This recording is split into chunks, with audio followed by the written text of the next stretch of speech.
Le SMS de mon mari à 6h47, changement de programme, tu ne viens plus en Europe. Les enfants veulent leur vraie mère à la place. Dès l'après-midi même, j'avais tout annulé et je suis parti. Mon nom est Elena Marshall. J'ai 34 ans. Et à 6h47 un lundi matin, un message texte a effacé 8 ans de ma vie. Les plans ont changé. Tu ne viens pas en Europe. Les enfants veulent leur vraie mère à la place. Vanessa part. Pas d'appel, pas d'explication, juste ça. J'étais debout dans notre cuisine, en train de lasser mes bottes de travail quand le message est arrivé. La céramique industrielle n'attend pas les chagrins d'amour. Les lignes de production commencent à 7h30 précises, que votre relation s'effondre ou non. J'ai lu le texte 3 fois.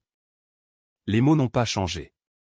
Daniel l'avait envoyé comme s'il reportait un rendez-vous chez le dentiste.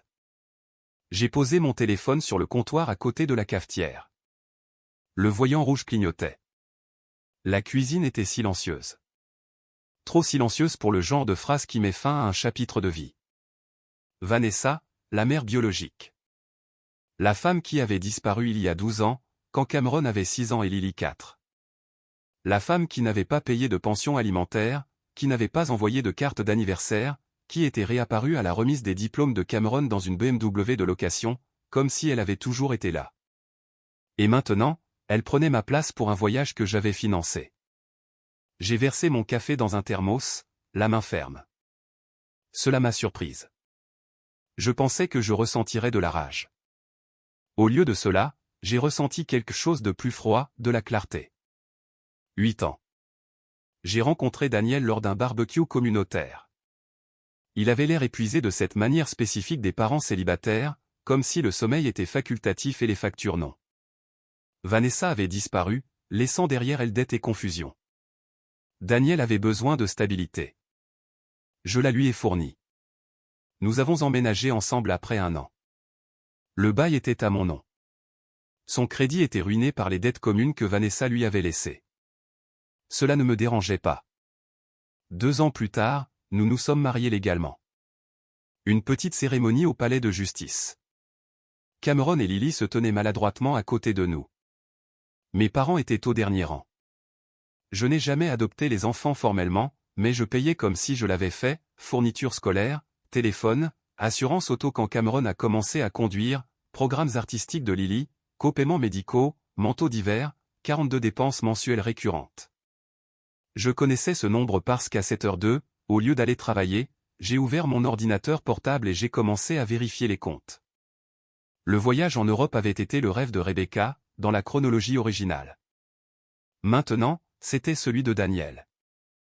2 semaines en France et en Italie, musée, café, liens culturels, les vols seuls, près de $6 000, 3 billets à $1 900 chacun, le tout sur ma carte de crédit. J'avais fait des heures supplémentaires pendant des mois, sauté des déjeuners, travaillé les week-ends. Vanessa n'avait rien contribué. Et maintenant, elle montait dans l'avion à ma place. Mon téléphone a vibré à nouveau. Daniel, ne sois pas fâché. Vanessa veut créer des liens avec les enfants. Tu comprends, n'est-ce pas? Comprendre? J'ai tapé 5 réponses, je les ai toutes supprimées. Finalement, j'ai écrit « Bon voyage ». 4 mots, 1 point. Je n'ai pas pleuré. Je n'ai pas crié. J'ai ouvert un dossier intitulé « Dépenses ménagères ». 8 ans de documents me regardaient. Loyer, mon compte, service public, mon nom, forfait téléphonique, les miens, services de streaming, les miens, assurance, la mienne. J'ai fait une liste, non pas parce que j'étais en colère, mais parce que j'avais besoin de preuves. À 8h15, j'avais compté 42 dépenses mensuelles que je couvrais seul. 42. Mes mains n'avaient toujours pas tremblé. J'ai pris mon téléphone et j'ai passé mon premier appel. Société de carte de crédit. J'ai besoin de retirer un utilisateur autorisé. Le représentant a demandé s'il y avait un problème. Pas de problème, ai-je dit calmement. Juste une simplification. 4 minutes plus tard, Daniel n'était plus sur le compte. Je me tenais à la fenêtre de la cuisine, regardant les voitures quitter le parking en bas. Un mardi matin normal. Quelque part en ville, Mon mari montait dans un avion avec la femme qu'il avait abandonnée et les enfants que j'avais financièrement élevés. J'ai ouvert Netflix. Annulé. Hulu annulé. Disney Plus annulé. Spotify Family Plan. Le forfait téléphonique. 3 lignes à mon nom. La mienne. Celle de Daniel. Celle de Lily. Le service sera immédiatement déconnecté, a averti le représentant. C'est bon. Clic. J'ai pensé à chaque mise à niveau que j'avais payée. Chaque supposition que je m'en occuperais parce que je le faisais toujours. Appel suivant. Assurance auto. Retirez la Ford de ma police. C'est la voiture de votre mari, n'est-ce pas? A demandé l'agent avec prudence. Plus maintenant. Pause. Compris. Adhésion à la salle de sport. Annulé. Abonnement au kit repas. Annulé. Service de nettoyage de voiture que Daniel utilisait et que j'avais payé. Annulé. À midi. 42 dépenses étaient devenues 11. Seulement les miennes. Seulement ce que j'utilisais réellement. Mon téléphone a sonné. Daniel. Le bruit de fond de l'aéroport derrière sa voix. Qu'est-ce que tu fais? A-t-il exigé. J'ajuste les dépenses. Tu as coupé les téléphones des enfants. Ce sont des adultes. Ils peuvent ouvrir leur propre forfait. C'est ridicule. Nous sommes sur le point de quitter le pays. Alors tu aurais dû penser à la logistique avant de me remplacer. Silence. Tu es dramatique. Non, ai-je dit doucement. Je suis précise. Il a baissé la voix. Ce n'est pas ce que je voulais dire. C'est exactement ce que tu voulais dire.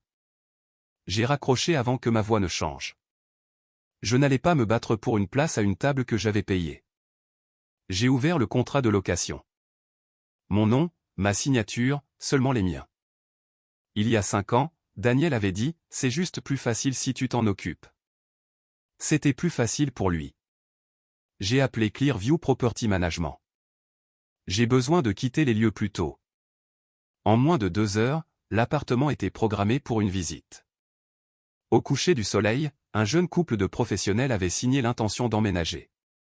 Je me suis tenu dans le salon ce soir-là, regardant autour de moi. 8 ans, et je pouvais ranger ma vie dans 8 cartons. Le canapé n'était pas le mien. La table à manger n'était pas la mienne. La plupart des décorations n'étaient pas les miennes. J'avais été la fondation, pas la structure.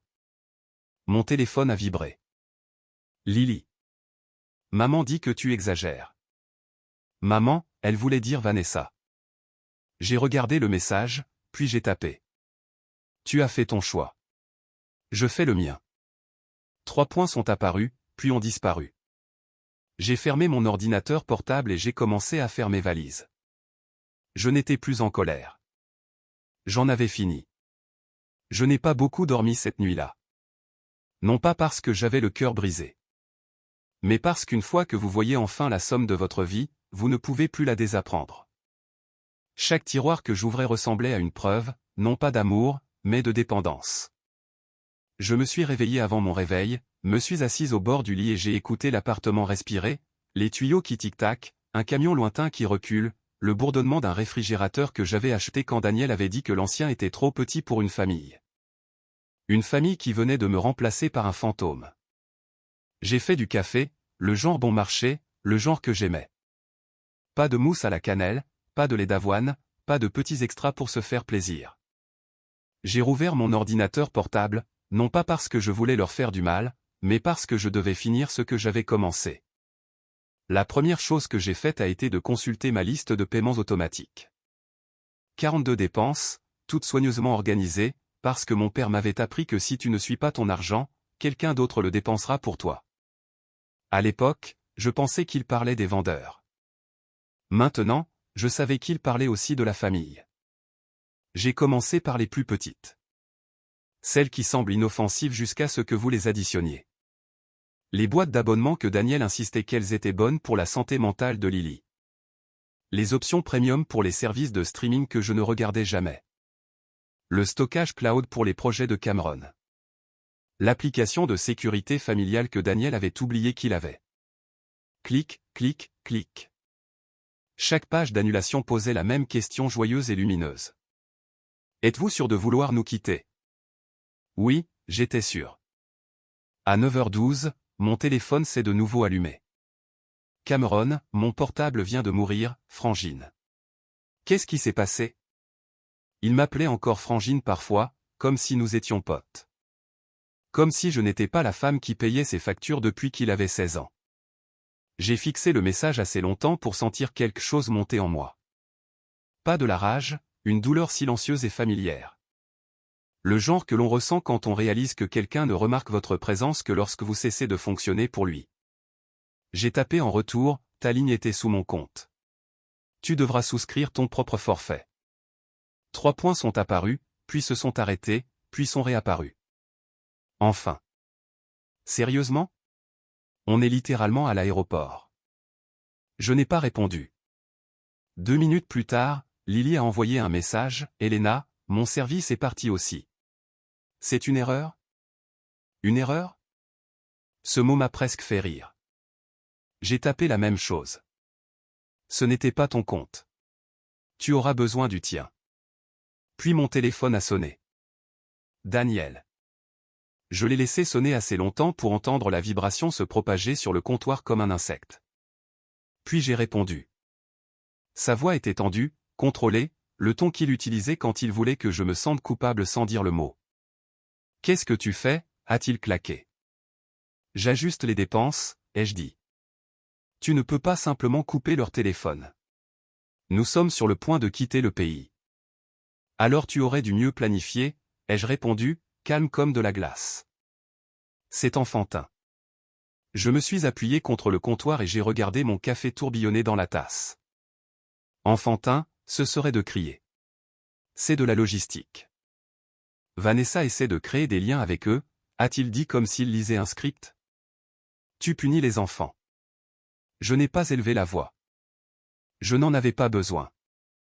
Je ne punis personne, ai-je dit. Je ne finance juste plus une vie qui ne m'inclut pas. Il y avait le bruit de l'aéroport derrière lui. Des annonces, des valises roulantes, cet écho creux des espaces publics qui rend tout temporaire. Et puis plus doucement, j'ai entendu la voix de Lily en arrière-plan. Papa, qu'est-ce qui se passe? Papa. Elle ne parlait pas de moi. Elle ne parlait pas de la femme qui s'était montrée, qui était restée, qui avait payé. Elle parlait de Daniel. Et maintenant, Vanessa était là aussi. La vraie famille. J'ai attendu. Daniel a expiré brusquement. Tu fais ça parce que tu es jalouse. C'est à ce moment-là que quelque chose en moi a cessé d'essayer d'être compris. Jalouse de la femme qui les avait abandonnés. D'une relation construite sur l'absence et la fantaisie. Non, ai-je dit, je fais ça parce que je comprends enfin mon rôle ici. Quel rôle a-t-il exigé? J'ai regardé autour de la cuisine, la vaisselle que j'avais achetée, les appareils que j'avais payés, le placard plein de collations que je réapprovisionnais chaque semaine parce que Lily aimait les options. Le rôle du portefeuille, ai-je dit. Silence. Puis la voix de Daniel a baissé, douce, presque menaçante. Tu vas le regretter. J'ai souri, mais il ne pouvait pas le voir. Non, ai-je dit doucement. Je vais m'en souvenir. Et j'ai raccroché. Mes mains ont tremblé après, non pas parce que je doutais de moi. Mais parce que pendant 8 ans, j'avais entraîné mon corps à avaler la colère comme un médicament. Maintenant, je ne savais pas quoi faire de la liberté. Je me suis forcé à m'asseoir à la table de la cuisine, la même table où Daniel avait étalé l'itinéraire du voyage en Europe, tapotant les noms des musées comme s'ils étaient des rêves que nous avions construits ensemble. Nous ne l'avions pas construit ensemble. Je l'avais construit. Il l'avait décoré. J'ai sorti le bail. Mon nom, ma signature. Le sien n'y figurait pas. Celui de Vanessa non plus, c'est sûr. J'ai de nouveau appelé Clearview Property Management. Karen a répondu comme toujours. Lumineuse, efficace. Elena, tout va bien? Je dois officiellement déposer mon préavis de 30 jours, ai-je dit. Il y a eu une pause. Oh, waouh. Vous déménagez pour le travail? quelque chose comme ça. Elle n'a pas insisté. Elle m'a envoyé le formulaire par email pendant que nous étions encore au téléphone. Je l'ai signé numériquement, je l'ai renvoyé. Karen m'a rappelé 15 minutes plus tard. J'ai déjà un couple intéressé, a-t-elle dit. Ils peuvent visiter cet après-midi. Êtes-vous disponible? Oui, ai-je répondu. Ma voix n'a pas craqué parce que la vérité est que l'appartement n'avait jamais vraiment ressemblé à un foyer. Il avait ressemblé à un décor que j'avais payé pour que tout le monde puisse jouer à la famille. À 14 heures, les locataires potentiels sont arrivés. Un jeune couple, chaussures propres, sourire professionnel. Ils ont traversé le salon en posant des questions sur les frais de chauffage, le stationnement, la politique concernant les animaux de compagnie. Pas une seule fois ils n'ont demandé pourquoi je partais. Parce que les étrangers ne vous doivent pas d'explication. Seule la famille le fait, et la mienne m'avait déjà remplacé. Quand ils sont partis, le mari s'est retourné et a dit « Nous le prenons ». Karen a rayonné. Parfait. Nous pouvons commencer les formalités ce soir. Dès que la porte s'est refermée, je me suis tenu au milieu du salon et j'ai laissé le silence m'envahir. Il n'était pas vide. Il était propre. Mon téléphone a de nouveau vibré. Lily, maman dit que tu es déraisonnable. Peux-tu juste lui parler? Maman, pas Vanessa. Elle voulait dire la sœur de Daniel. Ou peut-être qu'elle voulait dire Vanessa comme maman maintenant qu'elle était de retour. Dans les deux cas, ça m'a transpercé comme un couteau. J'ai tapé lentement. Je l'ai déjà fait. Elle a fait son choix. Je fais le mien. Lily a répondu instantanément. Tu vas vraiment jeter notre famille à la poubelle pour un seul voyage? Un seul voyage? Comme si c'était une petite chose, comme si ce n'était pas la preuve finale de ce que j'avais été pour eux depuis le début. J'ai fixé l'écran jusqu'à ce que mes yeux brûlent. Puis j'ai écrit, vous l'avez jeté à la poubelle quand vous avez choisi quelqu'un qui a disparu plutôt que quelqu'un qui est resté. Pas de réponse. Je me suis levé, je suis allé dans la chambre et j'ai ouvert le placard. Mes vêtements occupaient un tiers. Le reste était à Daniel. Tenue de vacances, veste, bagages, chaussures que j'avais payées, la valise chère sur laquelle il avait insisté parce que l'Europe, c'est différent. Je n'ai pas touché à son côté. Je n'ai rien jeté. J'ai juste commencé à sortir mes affaires, un article à la fois. Uniforme de travail, mon ordinateur portable, mes livres, la photo encadrée de mes parents, tout ce qui était réellement à moi. Parce que si vous avez été utilisé assez longtemps, vous apprenez la différence entre ce que vous possédez et ce que vous avez simplement financé. À 19 heures, mon salon ressemblait à une évacuation silencieuse. Des cartons empilés, des sacs de voyage ouverts, pas de drame, pas de larmes, juste du mouvement. Mon téléphone a de nouveau sonné. Daniel. Je l'ai laissé tomber sur la messagerie vocale. Il a sonné encore et encore. Puis Cameron a envoyé un message, « Qu'est-ce qui ne va pas chez toi ?» Je n'ai pas répondu parce que les méchants se disputent. Je sortais juste. Le lendemain matin, je n'ai pas beaucoup dormi. Non pas parce que j'avais le cœur brisé. Mais parce qu'une fois que vous voyez enfin l'addition de votre vie, vous ne pouvez plus la désapprendre. Chaque tiroir que j'ouvrais était une preuve, non pas d'amour, mais de dépendance. Je me suis réveillé avant mon réveil, me suis assise au bord du lit et j'ai écouté l'appartement respirer, les tuyaux qui tic-tac, un camion lointain qui recule, le bourdonnement d'un réfrigérateur que j'avais acheté quand Daniel avait dit que l'ancien était trop petit pour une famille. Une famille qui venait de me remplacer par un fantôme. J'ai fait du café, le genre bon marché, le genre que j'aimais. Pas de mousse à la cannelle, pas de lait d'avoine, pas de petits extras pour se faire plaisir. J'ai rouvert mon ordinateur portable, non pas parce que je voulais leur faire du mal, mais parce que je devais finir ce que j'avais commencé. La première chose que j'ai faite a été de consulter ma liste de paiements automatiques. 42 dépenses, toutes soigneusement organisées, parce que mon père m'avait appris que si tu ne suis pas ton argent, quelqu'un d'autre le dépensera pour toi. À l'époque, je pensais qu'il parlait des vendeurs.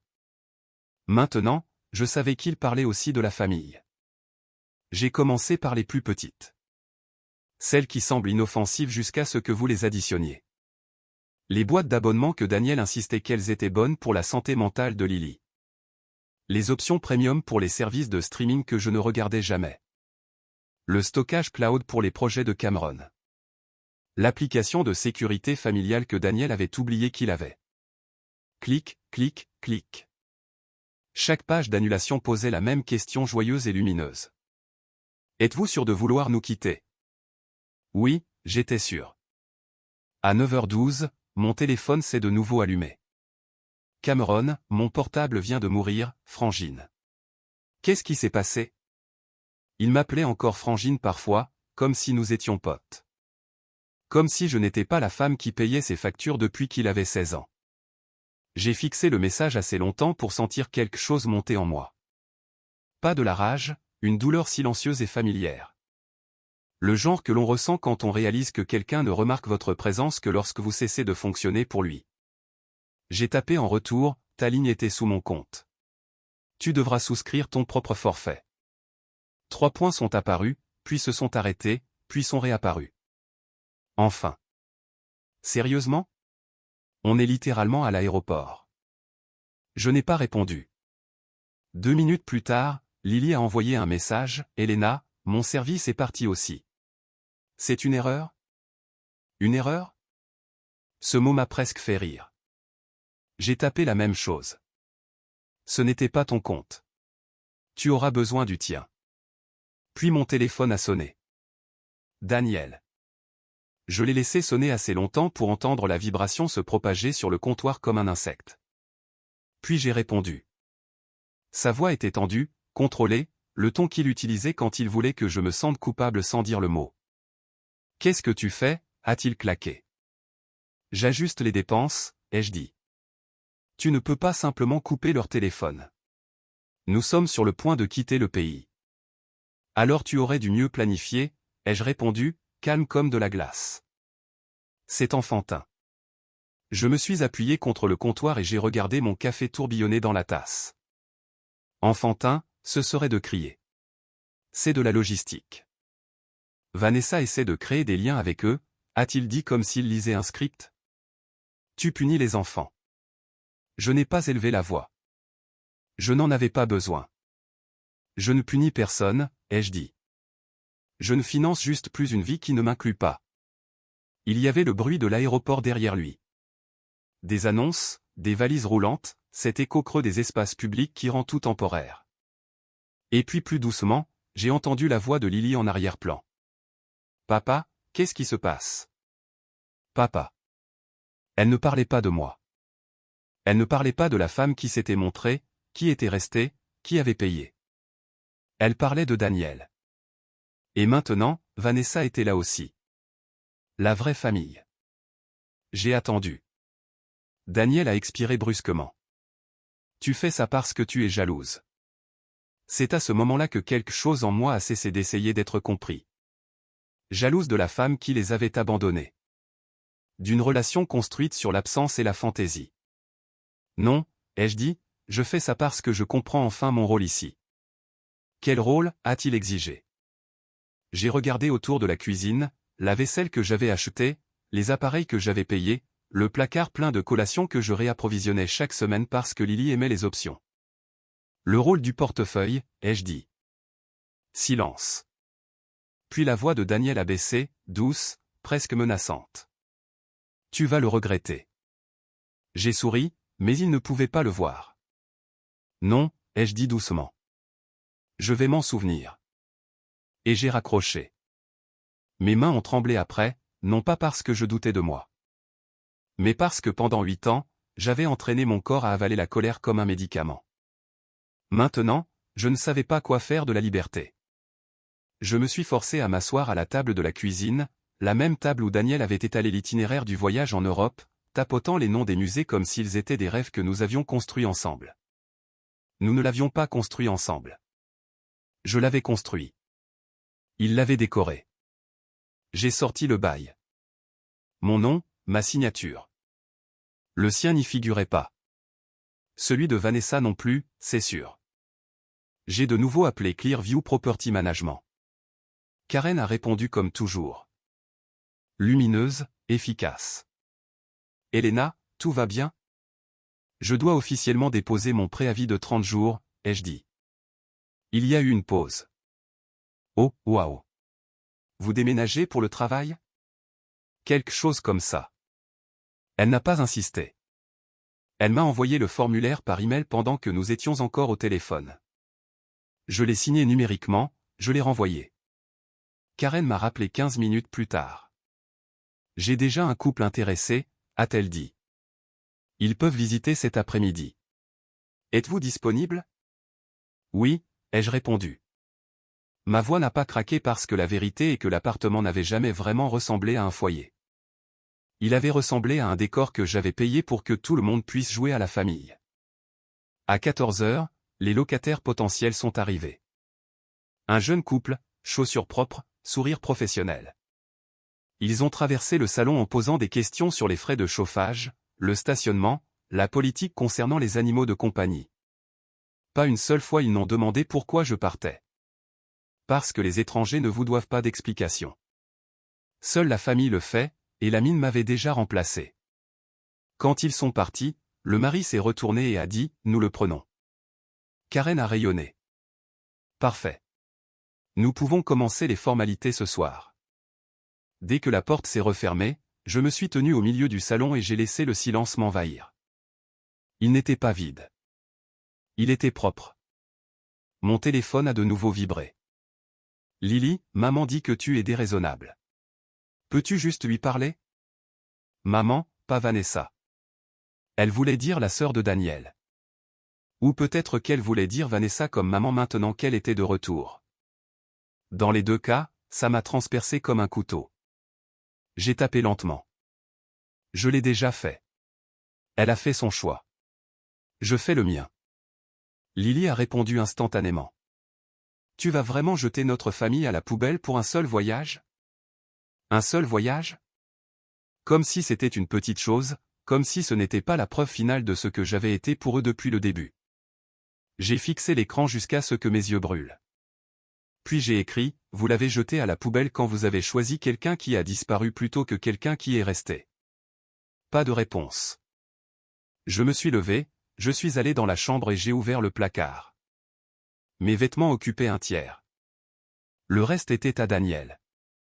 Tenue de vacances, veste, bagages, chaussures que j'avais payées, la valise chère sur laquelle il avait insisté parce que l'Europe, c'est différent.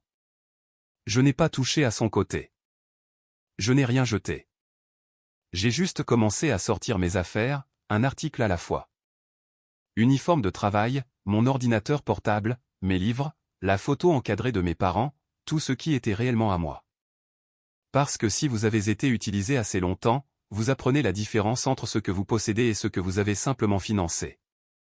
À 19 heures, mon salon ressemblait à une évacuation silencieuse. Des cartons empilés, des sacs de voyage ouverts, pas de drame, pas de larmes, juste du mouvement. Mon téléphone a de nouveau sonné. Daniel. Je l'ai laissé aller à la messagerie vocale. Il a sonné encore et encore. Puis Cameron a envoyé un message, « Qu'est-ce qui ne va pas chez toi ?» Je n'ai pas répondu parce que les méchants se disputent. Je sortais juste.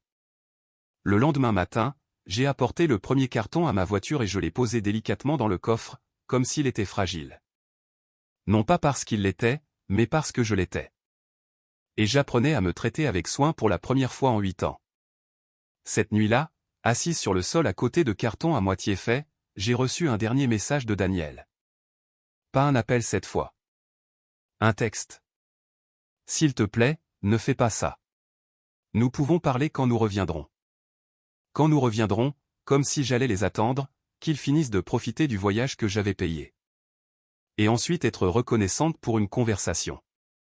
J'ai fixé les mots. Puis j'ai tapé en retour, tu as déjà parlé à 6h47, et j'ai posé mon téléphone face contre terre. Dans le silence, j'entendais presque les moteurs de l'avion dans mon imagination, il décollait sans moi. Et pour la première fois, au lieu de me sentir abandonné, je me suis senti libéré. J'ai fini de faire mes valises le lendemain matin. 8 cartons, 2 sacs de voyage. C'était toute ma vie après 8 ans de mariage. Je me suis tenu au milieu de la chambre et j'ai regardé l'espace vide où mes vêtements pendaient autrefois. L'empreinte sur le tapis où mon bureau avait été. Le côté du lit où je dormais, qui avait déjà l'air de ne m'avoir jamais appartenu. C'est drôle comme un endroit vous efface vite. J'ai conduit jusqu'à l'entrepôt sur le côté et de la ville, juste après midi. Climatisation contrôlée, de mois en mois. Le genre d'endroit que les gens utilisent quand ils sont entre deux choses. Je suppose que c'était moi. Entre des identités, entre des illusions, entre être nécessaire et être utilisé. La porte de l'entrepôt s'est ouverte avec un écho métallique. J'ai empilé les cartons avec soin, les alignant le long du mur du fond. J'ai gardé une valise, mon sac d'ordinateur portable et une petite boîte avec des documents personnels. Tout le reste est allé derrière cette porte métallique. Quand je l'ai tirée et que j'ai mis le cadenas en place, quelque chose en moi s'est apaisé. Non pas de la tristesse, de la structure. Sur le chemin du retour, je me suis arrêté à la poste et j'ai ouvert une boîte postale 3 villes plus loin, à Riverside. Je l'avais cherchée la nuit d'avant. Une petite communauté manufacturière, des logements abordables. Une usine de production de céramique appelée Bishop Manufacturing embauchait. La céramique industrielle est la même partout, chaleur, précision, constance, contrairement aux gens.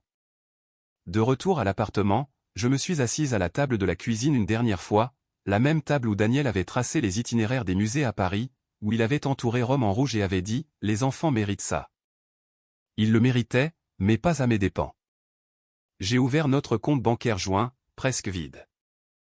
J'ai transféré le solde restant, l'argent que j'avais déposé, sur mon compte d'épargne personnel. Puis j'ai fermé le compte. L'écran de confirmation a clignoté une fois. Compte fermé. 8 ans condensés en un avis numérique. Mon téléphone a sonné immédiatement. Daniel. J'ai répondu cette fois. La banque vient de m'appeler, a-t-il dit. Pas de salutation. Tu as fermé notre compte? J'ai fermé mon compte, ai-je corrigé. Nous sommes mariés légalement. Oui, ai-je dit, pour l'instant. Il y avait le bruit de l'aéroport en arrière-plan à nouveau, des annonces qui résonnaient. Tu exagères, a-t-il insisté. La présence de Vanessa est temporaire. Temporaire comme je l'étais. Tu m'as désinvité d'un voyage que j'ai payé, ai-je dit d'une voix égale. Ce n'était pas temporaire. Tu déformes ça. Non, je le termine. Il est resté silencieux un instant. Puis sa voix s'est adoucie. Le ton qu'il utilisait quand il voulait que je cède.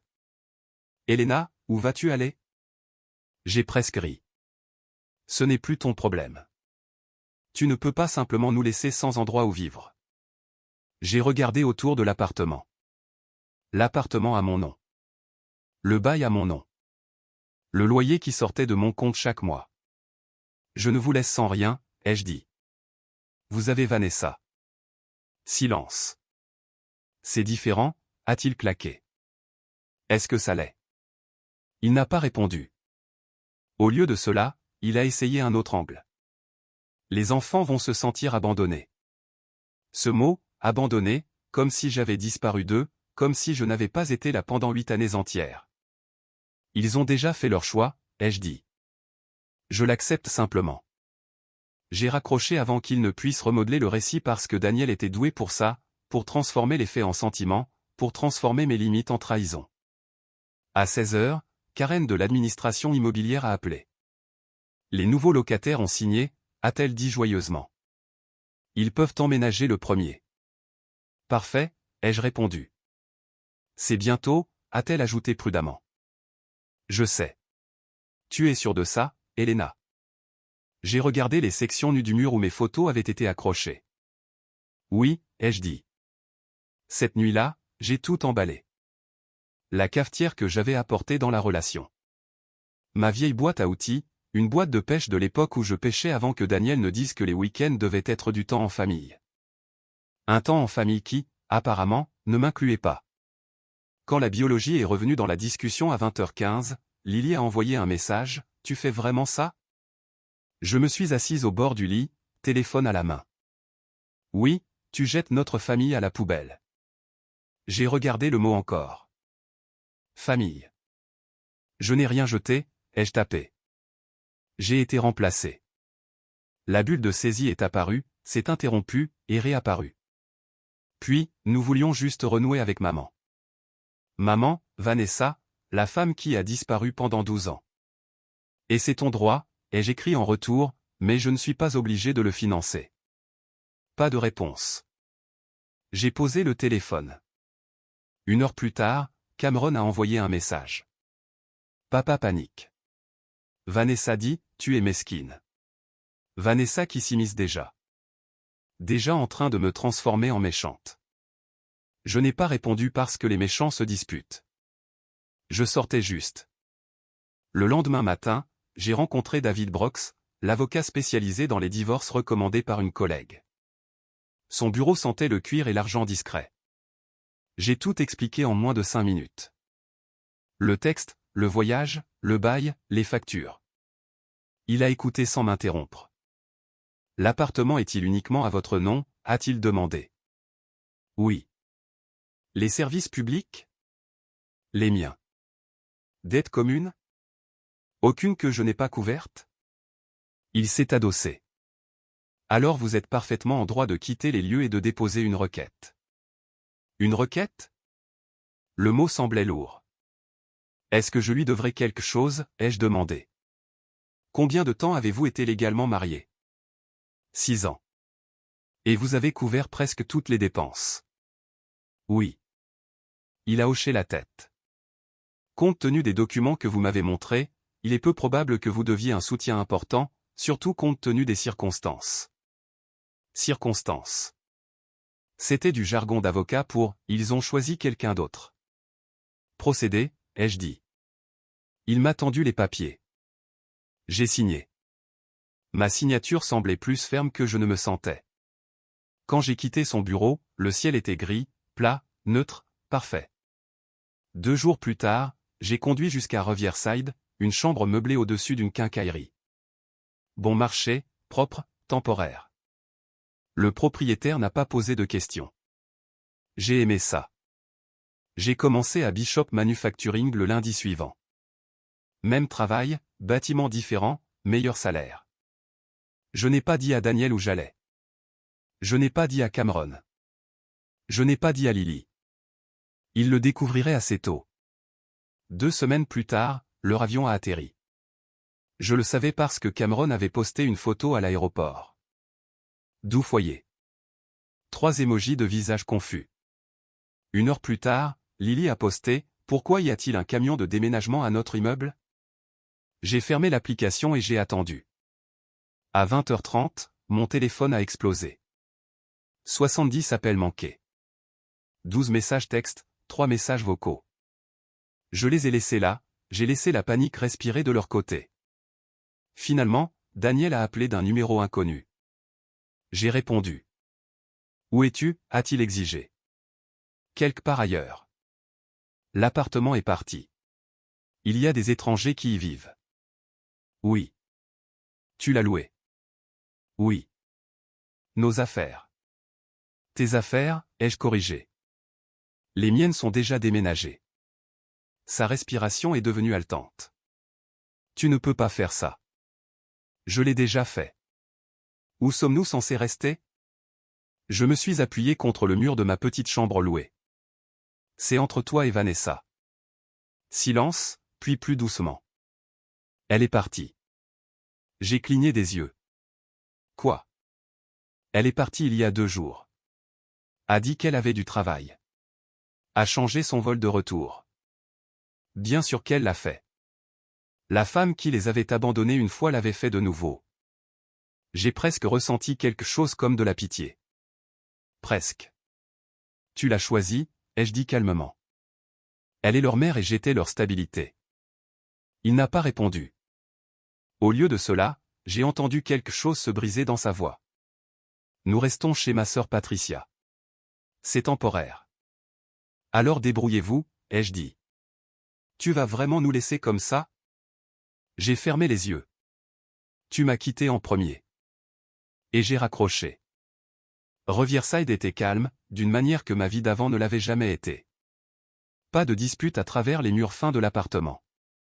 Pas de conversation budgétaire nocturne déguisée en planification. Pas de tension subtile chaque fois que l'argent était évoqué. Juste le bourdonnement du lampadaire devant ma fenêtre et le faible grondement des camions de marchandises passant sur l'autoroute. La première semaine à Bishop Manufacturing, personne ne m'a posé de questions personnelles. Ils m'ont montré la ligne, m'ont donné l'équipement de sécurité et s'attendaient à ce que je fasse mon travail. Je l'ai fait. Chaleur, précision, cohérence. La céramique ne tolère pas la faiblesse dans sa structure. Elle se fissure sous la pression si la fondation n'est pas bonne.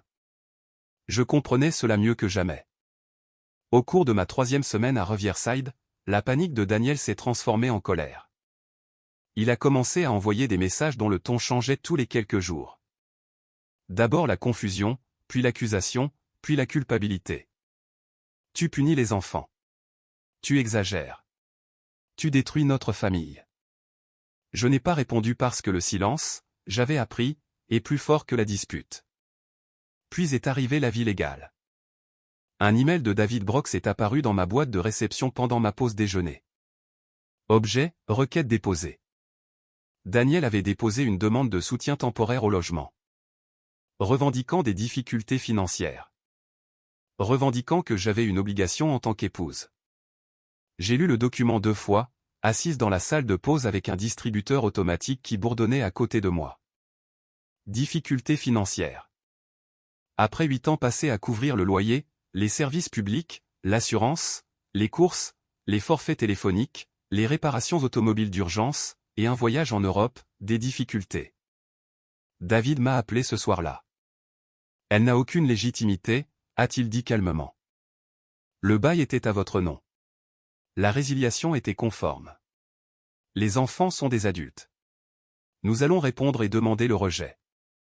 J'ai expiré lentement. Faites-le. 2 jours plus tard, la requête a été rejetée. Le langage du juge était direct. Pas d'obligation de fournir un logement. Pas d'obligation de financer des beaux enfants adultes. Pas d'obligation de maintenir la résidence. La décision n'était pas émotionnelle. Elle était factuelle. Et les faits avaient enfin commencé à me favoriser. Le soir même, Cameron m'a envoyé un message via les réseaux sociaux. Je comprends pourquoi tu es en colère, mais ça nous affecte tous. J'ai regardé l'écran. En colère. Il pensait encore que c'était une question de colère, a-t-il poursuivi. Maman travaille 60 heures par semaine dans un centre d'appel. Lily fait du canapé surfing. Nous avons dû vendre des choses juste pour nous permettre un endroit moins cher. Vanessa ne répond à personne.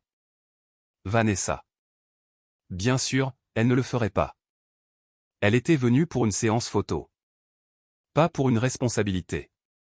Ne peux-tu pas juste aider un petit peu, a-t-il terminé. J'ai posé le téléphone face contre terre. Je ne me sentais pas triomphante. Je ne me sentais pas justifiée. Je ressentais quelque chose de plus calme. De la distance. 2 jours plus tard, Lily m'a envoyé un email. La ligne d'objet était simple. Je suis désolé. J'ai failli ne pas l'ouvrir, mais je l'ai fait. Elle a écrit sur le voyage, sur le fait que Vanessa n'arrêtait pas de prendre des appels. Qu'elle avait manqué la moitié des musées que Daniel avait prévus. Qu'elle avait fait payer les factures de restaurant à Cameron parce qu'elle avait oublié son portefeuille. Qu'elle avait changé son vol de retour plus tôt à cause d'une réunion. La fantaisie s'était brisée en temps réel. Lily a admis qu'elle pensait que la présence de sa mère biologique arrangerait quelque chose. Ça n'a pas été le cas. Ça a exposé quelque chose. Elle est repartie, a écrit Lily, comme elle l'a fait quand nous étions enfants. J'ai fermé les yeux. Au fond de moi, j'ai ressenti du chagrin. Non pas parce que Vanessa est partie, mais parce que je n'avais prévenu personne. J'étais restée silencieuse pendant des années, j'avais avalé des doutes, avalé le malaise. J'avais ravalé ma fierté. Le message de Lily continuait. Nous ne comprenions pas tout ce que tu faisais pour nous. C'était juste toujours là. Oui, ça l'était, parce que je m'en étais assuré. Elle a terminé par « Je sais que tu ne reviendras pas, mais je devais te faire savoir que nous le voyons maintenant. » Je l'ai lu 3 fois. Puis j'ai tapé lentement « J'apprécie que tu aies écrit ça, mais comprendre ce que vous avez perdu ne change rien au fait que vous étiez prêt à le perdre. Vous êtes des adultes. Vous avez fait un choix. Maintenant, vous vivez avec. Je ne l'ai pas insulté. Je ne l'ai pas grondé. Je n'ai juste pas rouvert la porte. Elle a répondu en quelques minutes. Alors c'est ça. 8 ans et tu t'en vas juste. J'ai regardé cette phrase, puis j'ai écrit « Vous êtes parti en premier ». J'ai juste officialisé les choses. Elle n'a plus répondu. Les semaines passèrent. Riverside commença à me paraître normal. J'avais une routine. Pointer à 6 heures. Dépointer à 14h30. Café au restaurant d'en bas. Retour à ma chambre louée. Pas de contraintes financières, pas de disputes sur les factures, pas de ressentiment déguisé en compromis. Puis un après-midi, mon téléphone sonna avec un numéro inconnu. Je répondis. Elena, demanda une voix de femme. Oui, c'est Patricia, la sœur de Daniel. Bien sûr que c'était elle. Sa voix n'était pas hostile au début. Elle était fatiguée. Tu dois savoir ce que tu as fait, dit-elle. Je n'ai pas interrompu. Ma sœur tient à peine le coup. Elle travaille sans arrêt. Les enfants ont des difficultés. Cameron a abandonné son programme de certification pour aider avec le loyer. Lily fait du canapé surfing. Vanessa a bloqué tous leurs numéros. Ils sont en train de s'effondrer. Je l'ai laissé finir. Puis j'ai demandé doucement, tu as terminé. Il y a eu une pause. Tu ne t'en soucies pas, claqua Patricia. Je me suis appuyé contre le mur de ma chambre et j'ai regardé le plafond. Je m'en suis soucié pendant 8 ans, ai-je dit. J'ai tout payé. Je me suis montré pour tout. Et au moment où ils ont pensé avoir quelque chose de plus authentique, j'ai été retiré. Patricia inspira brusquement. Elle a fait une erreur. Elle a fait un choix, ai-je corrigé. Trevor, je veux dire, Vanessa, ne leur parle même pas. Je sais exactement qui elle est, ai-je dit calmement. Je l'ai toujours su. Tu les punis. Je ne les sauve plus. Silence. Ma sœur pleure toutes les nuits, ajouta Patricia. J'y ai pensé, à Daniel assis quelque part dans un appartement plus petit maintenant, travaillant dans un centre d'appel, regardant la réalité financière s'installer. J'ai pleuré aussi, ai-je dit doucement. Pendant des années, vous ne l'avez juste pas vu.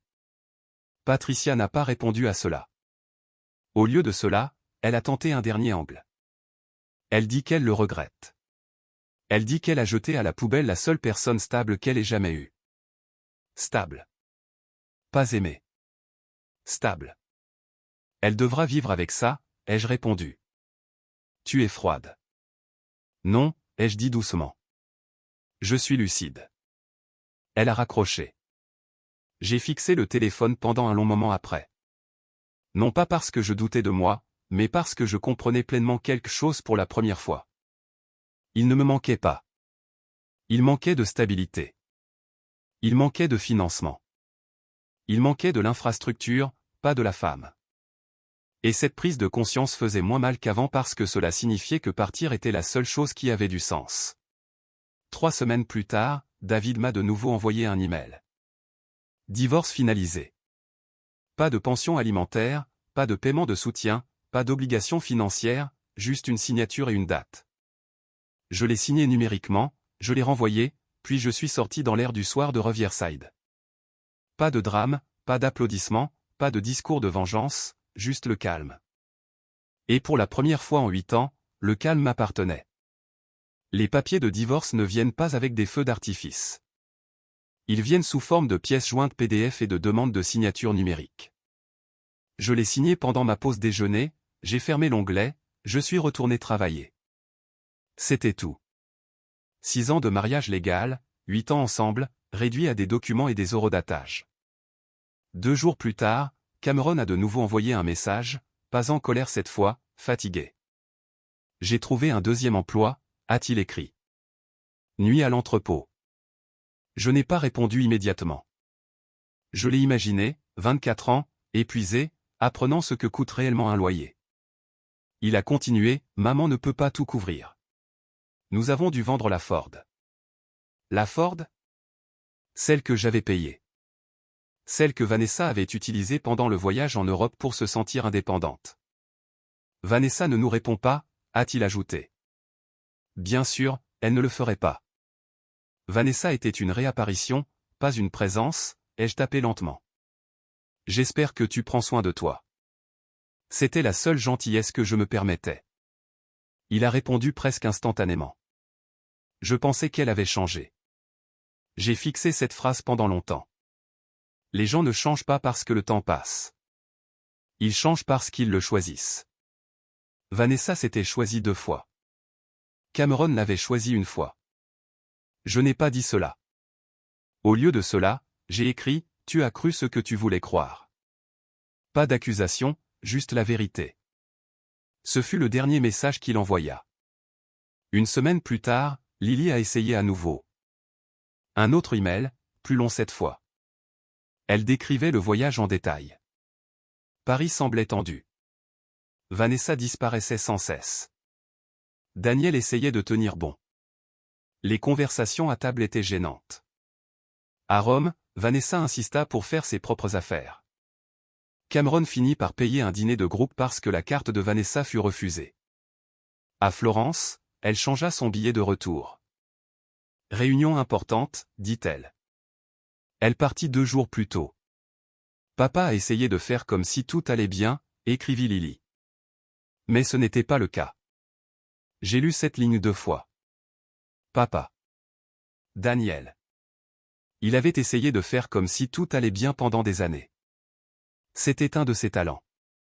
Le message de Lily changea de ton vers la fin. Je ne cesse de penser à la façon dont tu n'as jamais manqué une facture, un événement scolaire ou une réparation.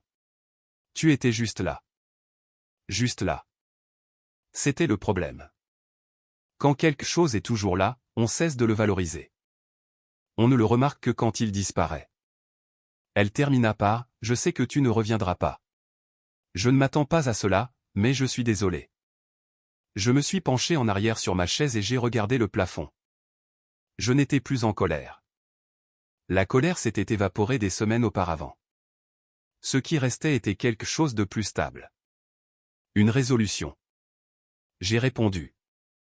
J'apprécie tes excuses. Vraiment, mais comprendre maintenant n'efface pas ce qui s'est passé. Vous êtes tous les 2 adultes. Votre mère a pris une décision. Vous l'avez soutenue. J'ai respecté cette décision. Maintenant, je vis la mienne. J'ai fait une pause, puis j'ai ajouté, j'espère que vous construirez quelque chose de stable, mais je ne participerai pas à la reconstruction de ceux qui a choisi de m'exclure. J'ai appuyé sur envoyer. Cette fois, elle n'a pas répondu. Pas immédiatement, jamais. La vie à Riverside a continué. Greg du travail m'a invité à prendre un café après le service un jour. Nous nous sommes assis dans un petit box de restaurant, parlant de choses sans importance, la météo, les quotas de production, les travaux routiers locaux. Il a demandé, l'air de rien, la famille est restée là d'où tu viens. J'ai remué mon café. Quelque chose comme ça, ai-je dit. Il a hoché la tête et n'a pas insisté. J'ai apprécié cela. Pour la première fois depuis des années, je ne gérais pas la température émotionnelle de quelqu'un d'autre. Je ne calculais pas les coups en arrière-plan de ma tête. Je n'anticipais pas la prochaine crise. Je suis rentré chez moi, j'ai cuisiné du riz et des légumes, j'ai lu un livre et j'ai dormi. La paix m'a semblé étrange au début, comme de porter un manteau trop léger. Puis elle a commencé à s'adapter. 6 semaines après la finalisation du divorce, Daniel m'a envoyé un dernier message. Pas en colère, pas exigeant, désespéré. J'ai fait une erreur, a-t-il écrit. Je pensais qu'emmener Vanessa pour ce voyage arrangerait quelque chose pour les enfants. Je n'ai pas réalisé ce que je risquais. Risqué, comme si j'avais été un investissement boursier, a-t-il poursuivi. Elle est repartie complètement. Ses numéros sont déconnectés. Cameron a essayé de se présenter à son lieu de travail et la sécurité l'a escorté dehors. Lily a dû abandonner un cours parce qu'elle ne pouvait pas se permettre les livres.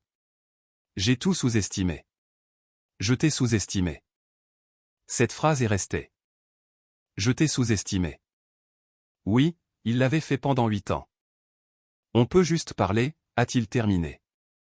J'ai posé le téléphone, je suis allé à la fenêtre, j'ai regardé les lampadaires s'allumer dehors. Je me suis souvenu de 6h47.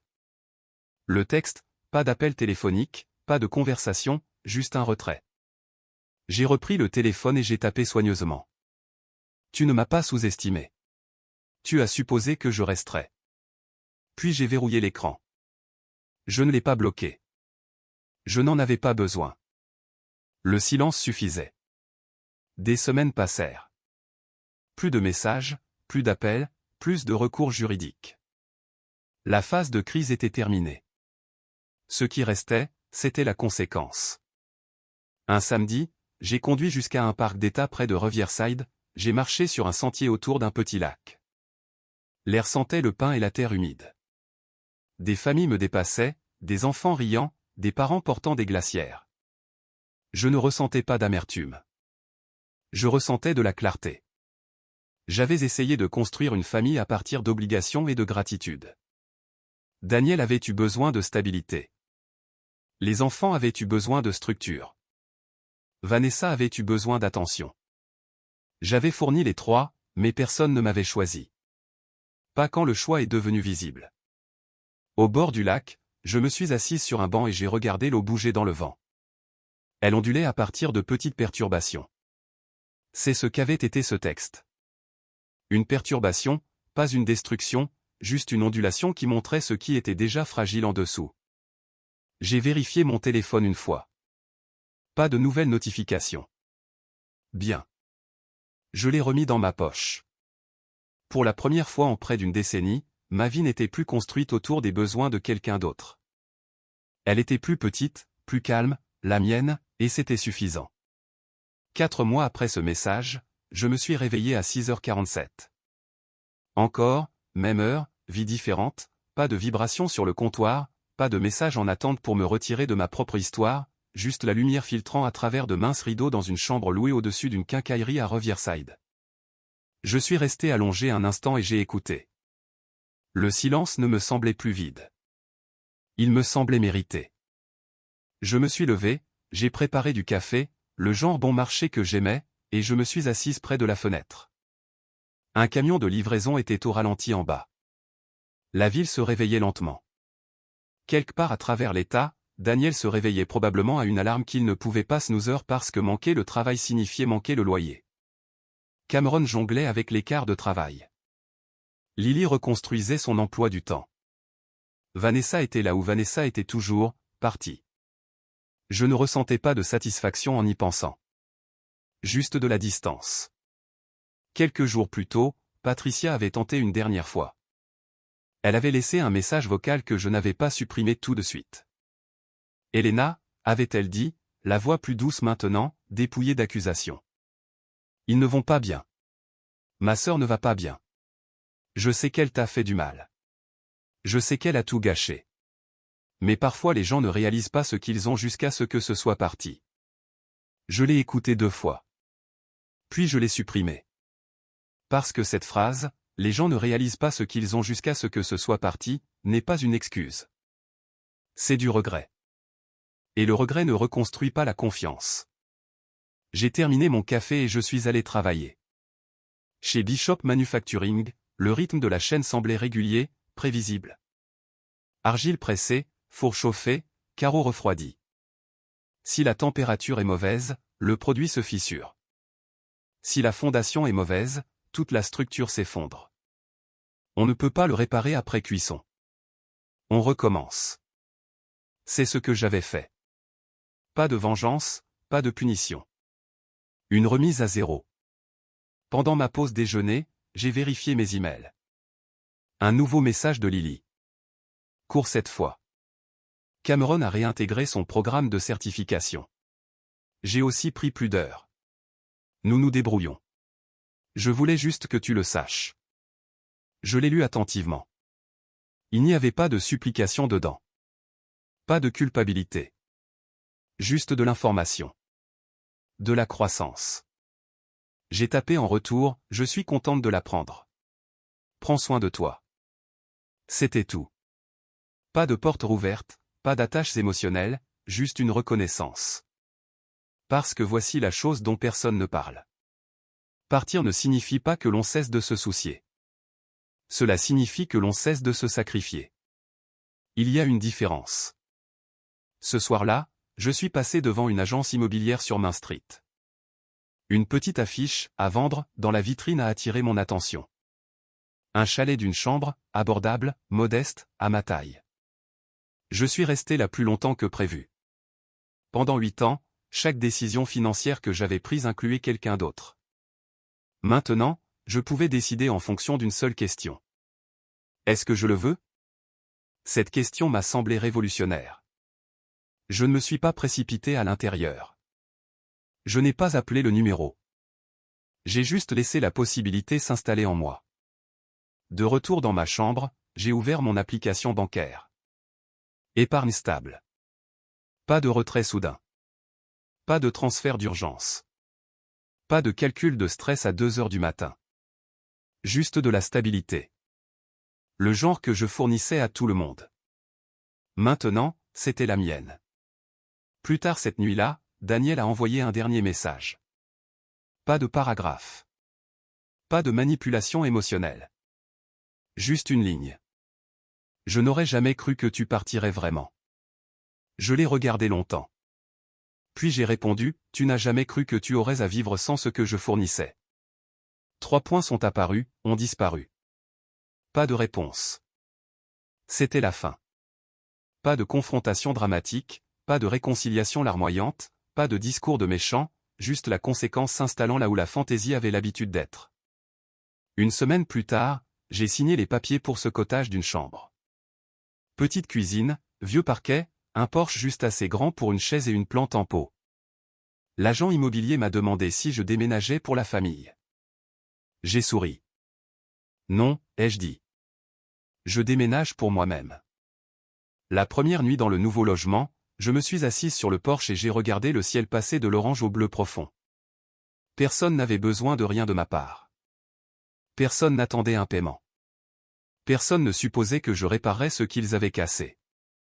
Pendant des années, j'avais confondu être nécessaire avec être aimé. Ce n'est pas la même chose. Être nécessaire vous rend utile. Être aimé vous rend choisi. À 6h47 le lendemain matin, mon réveil a sonné. Je n'ai pas craint de regarder mon téléphone. Il n'y avait aucun message en attente pour me retirer, seulement un rappel de commencer ma journée. J'ai lacé mes bottes de travail lentement, régulièrement, et pour la première fois en 8 ans, je n'étais pas le fondement soutenant la vie de quelqu'un d'autre. Je construisais la mienne.